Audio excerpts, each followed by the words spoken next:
இன்னைக்கு எங்க ஊர் ஸ்டைல்ல ஃபிஷ் கறி செஞ்சுட்டே ஒரு ட்ரூத் பைட் என் கூட பாக்குறீங்களா? மேரேஜ் ஆன பொண்ணு கிட்ட நம்ம பேரண்ட்ஸ் ஃபர்ஸ்ட் சொல்லி கொடுக்குற அட்வைஸ் என்ன தெரியுமா? அட்ஜஸ்ட் பண்ணிக்கோ. மாமியார் கிட்ட அட்ஜஸ்ட் பண்ணிக்கோ, பெரியவங்க கிட்ட அட்ஜஸ்ட் பண்ணிக்கோ, அவங்களுக்கு பிடிக்காததை பண்ணாத, ஹஸ்பண்ட் என்ன பண்ணாலும் கொஞ்சம் பொறுத்துக்கோ, அவங்க இருக்கிற வரைக்கும் தான் அட்ஜஸ்ட் பண்ணிட்டு போ. இந்த அட்வைஸ்ல தான் நம்ம ஜெனரேஷன்ல நிறைய பேர் வளர்ந்துருக்கோம். ஆனஸ்ட்லி நம்ம பேரண்ட்ஸ் இதெல்லாம் நம்ம மேல இருக்கிற லவ்ல தான் சொல்றாங்க. அவங்க ஜெனரேஷன்ல மேரேஜ் லைஃப் ஸ்மூத்தா போகணும்னா அட்ஜஸ்ட்மெண்ட் தான் சொல்யூஷன் அவங்க கத்துக்கிட்டாங்க.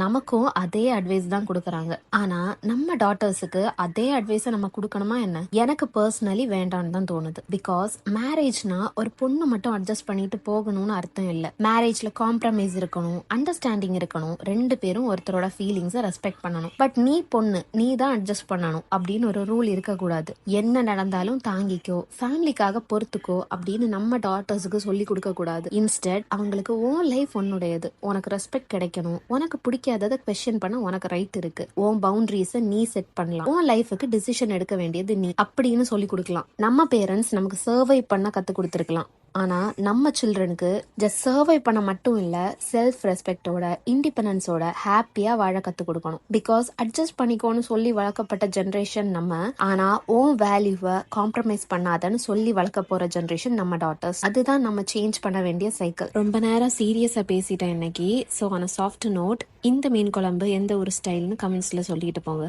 பாய்.